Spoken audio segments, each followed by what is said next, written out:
پکې پیکې کې د پی ټی آی حکومت ته یو ډیره خطر جوړه ده، یو ډیره غټه خطر ولا جوړه ده او په ټول میډیا باندې دا خبره هم ډیره زیاته وایرل ده چې پکې پیکې کې د پی ټی آی حکومت ختمېدو والا دی او دا خبره هم د پی ټی آی مخالفین څومره هم اپوزیشن پارټیان دي ټول وایرل کړي ده. بل طرف ته دا خبره هم ډیر زیات مخالفین کوي، دا خبره هم ډیر زیات چې څومره هم ایکسپرټس دي صحافیان دي نو دا خبره هم کوي چې کېدې شي راتلونکي چې کوم د کې پی کې وزیر اعلی وي هغه د مولانا فضل الرحمن صاحب د پارټۍ نه راشي یا مولانا فضل الرحمن صاحب خپل د کې پی کې وزیر اعظم شي،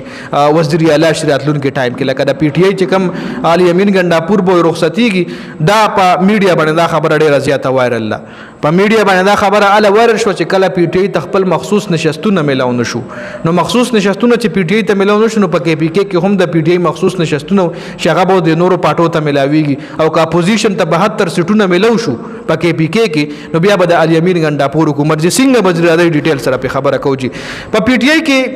د کې پی کې چې په کې پی کې د پی ټی آی 92 سیټونه دي ټوټل 92 سیټونه دي. په 92 سیټونو باندې په کې پی کې د پی ټی آی حکومت جوړ دی او د اپوزیشن په کې پی کې 22 سیټونه دي. سونه دي 22 سیټونه دي جی 22 سیټونه لکه مطلب اپوزیشن ګټلې دي. 30 په ورته د پی ټی آی مخصوص نشستونو نه ملو شي 2230 52 شو جی او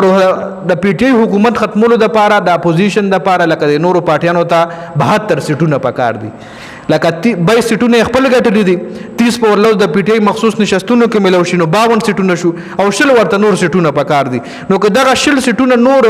دغه اپوزیشن ته ملو شو نو د پی ټی آی حکومت ته ختمېدو والا دی. دغه اپوزیشن به عدم استحکام د پی ټی آی د حکومت خلاف راولي او دوی بخپل وزیر اعلی راولي ځان سره به د پی ټی آی کسانم کی خو اختیارات په ټول د پی ټی آی نه والی، اختیارات په ټول د علي امین ګنداپور نه واخلي. نو دا خبره په میډیا باندې ډیره زیاته وایرل چې دا خبره پوسیبل هم ده ځکه پی ټی آی نه چې کوم مخصوص نشستونه واغستل شو دغه مخصوص نشستونه پی ټی آی ته ډیر غټ نقصان ورکو. یو خپل ته په وفاق کې حکومت چې کوم د مسلم لیگ نون حکومت ایله 2/3 اکثریت حاصل شو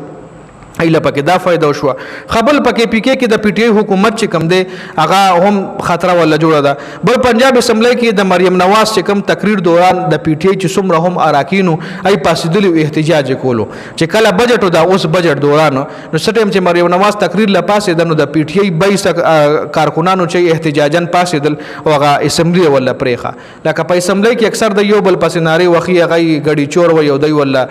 چور و یو دی ولا یو سپټوار یو مختلف نمونه په یو بل خې دی رورا نو په اسمبلی کې د یو بل پسې چې وای نو چې کله دغه 22 کسان د پی ټی آی پاسې دغه احتجاج نه دغه مریم نواز تقریر نه نو اوس 26 ایم پی ایس د پی ټی آی دا سیدی چې پاغي باندې با 15 سیشنو لګي او 15 लाख جرمانه به لګي. لکه پی ټی آی چې څومره هم ایم ان ای ایم پی ای دي ایلا چرته نه چرته غریبانان راګري چرته نه چرته ولا مشکلات جوړیږي. نو دا په دې ویډیو کې ډېر اهم اپډیټس چې تاسو سره مې شریک کول د ویډیو کتلو ډېر زیاته مننه. والسلام.